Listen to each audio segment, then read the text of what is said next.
Hey guys, and welcome to a really fun showdown between myself and the sneaky snake here as the mighty forces of the Lizardmen take a fire-themed build up against Sneaky Snake's Avalon, which is a sub-faction of the Elf forces themselves. So both going for a little bit of theme here. Should be some pretty good fun.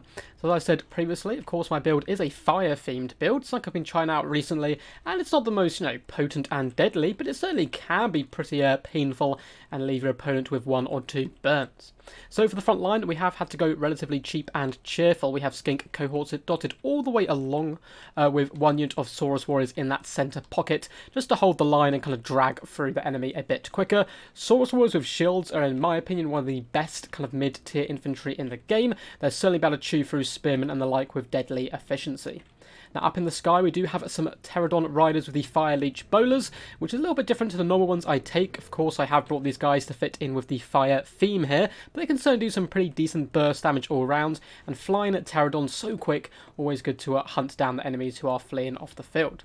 Now, for the main fire contingent, we do have double Ancient Salamander, one on either flank, and they're going to be backed up by 3 units of Salamander hunting packs. Now, the reason, of course, I'm bringing the Ancient Salamander is not only because of the huge burst damage it can do. Yes, it is quite squishy now ever since it got debuffed all those moons ago, but it has a pretty nifty ability. And that is, it does apply Flammable, a minus 22% fire weakness to anything it does hit for a short duration. And if we have a look at my lord over here, who is indeed the Slan Mage Priest of Fire himself, he also, every time he casts a spell, activates Kindle Flame, giving another 22% fire weakness to everything on the field of my opponents, which then allows the Salamander hunting packs to be firing at something which has 44% weakness to fire, which is pretty crazy, and turns into absolute lawnmowers. So we have to see if I do manage to pull it off at this battle. As for the Slan himself, he's coming with Banishment, Shield of the Old Ones, all of Quetzal, as well as Blood Statute of Spite. We have the Burning Head, Flaming Sword of Rune, and Fireball for spells.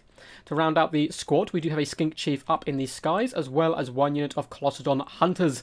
Now, the Colossodon Hunters are pretty key in this matchup, because they are anti-large, and as you can see, my build has one gigantic weakness that the High Elves can bring, and that is Dragon Princes with their ridiculous fire resistance. Fast cav will easily be able to lap around my infantry and slam home on my kind of squishy hunting packs and Ancient Salamanders. So these guys are going to have to be vigilant to try to box in any cav, and hopefully allow the Slan to use some sneaky magic to win the day there. Now, for my opponent's build, rather unfortunately for him, he has gone for some tree units, which is still pretty good fun to see, but of course they do all come in with that weakness to fire. So he has double Dryads in the front line, leading the forces of the Treekin as well. These guys, awesome looking colour scheme, by the way, with Avalon. Basically, gigantic roadblocks here to allow that kind of rest of the build to hold the line a bit more firmly and support those spearmen. Interesting to see how they would do up against Saurus Warriors in this matchup. Of course, I only have the one unit myself, however. We do also have the Handmaiden of the Everqueen on horseback here. She's going to be assisting triple archers. Looks like they do have a chevron on them as well. We're going to be looking to kind of bring the pain where possible and combine as well, I'm sure, with the Archmage of Metal. So yeah, basically a ton of spearmen and archers with some little wood friends in the mix. Up in the skies, we do have an Archmage of Metal, though it doesn't seem to be coming in with Plague of Rust, simply rocking at the final transmutation. Going to be looking for those big old fat blob fights, try to pin me in with Treekin and spearmen, and then have the final transmutation there to do the damage, as well as, I'm sure, the Moon Dragon Breath. We also do have the dreaded Fireborn, the one unit I particularly didn't want to see here.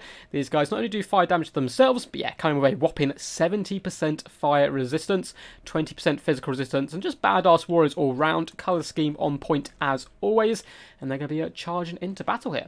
So without further ado, let's get this battle underway. Now, one problem I do find with this type of fire combination is normally you want the Salamander hunting packs as well as the Ancient Salamander shooting at different targets.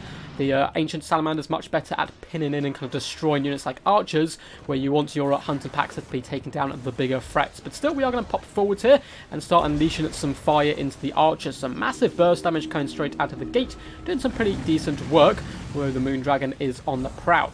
Saurus Warriors and Skinks have pushed up, but I'm going to be taking a relatively defensive approach at the moment. You can see we have popped that burn effect onto these Treekin from Ancient Salamander, and now the hunting packs are going to get to work there, doing some pretty good damage. A massive breath attack is coming down though, and it clobbers that poor salamander straight in the face. So massive damage. We'll do counter punch here with the Colossus Hunters, which is a little risky, because of course at this point I have seen the Fireborn. I want to keep these guys nice and healthy. But it looks like the Archmage is going to run away after taking massive damage there. But a big, fat, upgraded transmutation is going to catch the Skinks, Ancient Salamander, Salamander Hunting Packs, and Colossodon Hunters. So doing some really nice work there all around. Looks like we have a bit of friendly fire coming in, but also most of the shots are kind of making contact with the Archmage there. So over on this left-hand side, you can see the Treekin took a pretty decent damage to that initial barrage, although the Ancient Salamander has now switched targets to the Archers. We have already managed to force off one, and with a few more fireballs being coughed up like that, we should certainly be able to push them down. Looks like my opponent has realised he's kind of losing the skirmish game here, or kind of the long waiting phase. So the Treekin have decided to burst forward, and despite the fact they've taken so much damage here, they will make a mincemeat of Skink cohorts. And they do kind of a lumber in here, doing some roly-polies, but getting blasted as well there for their efforts. And this is going to be the make or break kind of moment of the battle. If my opponent can force his way through these gaps, overwhelm the Skinks, and shut down that kind of big core of range here. We do plop a blood statute of spite, as well as a shield of the old ones to help protect the salamanders, or if Quetzal coming in, going to allow these Colossodon Hunters to go toe-to-toe with the Fireborn rather well there, and try to drag them down. I'm doing pretty decent damage, been a big fan of Colossodon Hunters so far this battle. Although it looks like the Spearmen are now starting to find gaps in the battle line, which is getting pretty scary stuff. We also have Skinks holding back Treekin as well as Spearmen here. We're trying to assist them where possible with the hunting packs. In the distance, we are going to be using our Skink Chief just to force off Archers, make sure they don't come back to the fray. Fire Leech Bowlers doing the same as well, trying to focus down at the kind of more squishy troops here of the High Elves. We have forced our way into the back of Skink cohorts as well, but they are kind of being mucked up now by Spearmen. You can see this poor Ancient Salamander is now surrounded as well by pesky Elflings. We do drop a fat banishment down, did some okay damage to the Spearmen, didn't want to drop it too much in the middle, as the Skink cohort and Saurus are pretty much my only troops holding the line now, as the Salamanders do vomit up fire into the Treekin, forcing them off here. Fireborn have once again popped into the back line, just waiting for this last guy to catch up. We are going to be popping the Toad Rage with the Colossodon Hunters, and trying our best here to kind of deal with this threat, this kind of constant threat that's been in our back line. Slann Mage Priest has also hopped into the back lines here just to try and protect.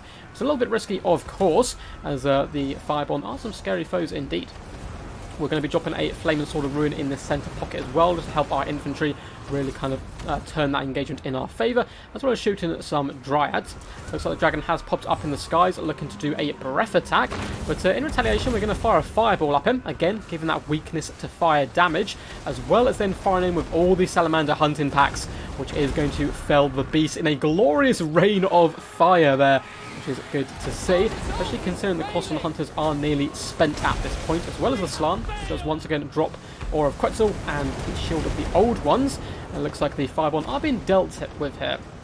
Still focusing them down with the hunting packs just because, you know, damage is damage despite the resistance there. In the main battle line, however, there's a lot more Elves dotted around. A lot of them are currently running from the hills at the initial shock there of their leader going down, but I'm sure they'll be back in the action soon. Fire Leech Bowlers up to 55 kills. I've actually been pretty impressed with these guys. It's not a unit I use terribly often, but I think up against High Elves who have such a tightly packed formation, perhaps they have some good value. You can see them flinging those Fire Leech Bowlers down here now, trying to assist the Ancient Salamander. Do drop a Burning Head down at the spear wall there, just trying to do a little bit of damage. And the Slann Mage Priest as well is going to be riding through the fire and the flames, trying to push back these Dryads. And we've been using him as a bit of a roadblock, which certainly, you know, is a little bit risky. He is your Lord. The Slans are pretty tanky, and if it allows my Salamanders to fire that little bit longer, it's pretty much always worth it. Although he's taking a little bit of friendly fire as well. Salamanders getting one or two licks in, perhaps not too happy with their last portion of meal or something that he did bestow upon them. Looks like the Handmaid of the Everqueen is going for a Leroy Jenkins attempt here, charging in to try and destroy the Slann Mage Priest, which isn't a bad idea at all. It's a good way back in the game. Handmaidens actually have pretty decent combat stats, and you can see the Slann is down to just 640 health. He's floating over here to drop a banishment, pretty much as a warning to those spearmen and aid to the Salamanders to allow those guys to escape. In the distance, you can see the Fire Leech Bowlers did actually chase off the Dragon Princes to ensure they couldn't come back and deal any damage. Slann down to just over 500 health, but now the Holy Rain of Fire is coming down upon the Handmaiden, and you can see her health will just start to absolutely eviscerate here. Colossus Hunters as well, popping in here, going down in fire themselves, but helping pin her in a little while longer. And yeah, she's not going to be too long for this world. We even drop a Flaming Sword of Rune down just to buff up that attack even more. So that's going to be a Pyrrhic victory there to the fire build in a really fun and thematic game. Hope you guys enjoyed. If you did, feel free to give the video a big old thumbs up and comment. And feel free to subscribe as well for more Total War Warhammer content in the future. Anyway, well played to Sneaky Snake. Very unfortunate, he was clearly trying a kind of tree-themed build with the High Elves, which is always good fun. But when I saw the Avalon Sigil flying high above my opponent's banner, I was like, you know what, this is a fantastic opportunity to try out the fire build, and it certainly did some good work. My opponent did some really nice play early on with the Archmage, getting a really lovely final transmutation, and basically assassinating one of the Salamanders with a Moonbreath attack as well. But needed to put, I think, a little bit more pressure on this back line, try to push through, ignore the skinks and saws where possible, which is, you know, harder to say, or harder to do than it is to say, however. Skinks, relatively quick and a little pesky. They can, you know, hold for a decent amount of time. As for the fire build, it worked pretty well, actually. Multiple times we managed to get the Ancient Salamander to shoot something as magic was going on, and then the Salamander hunting packs just destroyed units of Treekin and, you know, dragons and the like. Doing some pretty good work, which is always good to see. Again, I don't think this is the most competitive type of build. It wasn't really about that. It's just, you know, trying out a little bit of a theme, and I think it went pretty well. Man of the match, though, probably does go to these Colossus Hunters. Not only were they able to do massive damage to that mage right at the start of the battle, but also managed to pin in the Dragon Princes for a long time, keep the Fireborn busy, and allow kind of other troops to slowly, you know, deal the damage on them, drag them down, allow the Slann as well to slowly whittle them down with those blood statuettes of spite as well. Skink Chief did some okay work. He was also harassing the Archmage in the distance quite a bit after he took that initial damage. I am thinking of dropping the Skink Chief for another Fire Leech Bowler just to add even more fire to the theme, but we'll have to wait and see. Anyway guys, hope you did enjoy. If you do want to get your replays up on the channel, get involved in events and stuff I do, there is a link down below to Discord, as well as links to other ways you can support the channel via Patreon or donations, all that kind of stuff. Anyway guys, until next time, peace, and as always, stay awesome.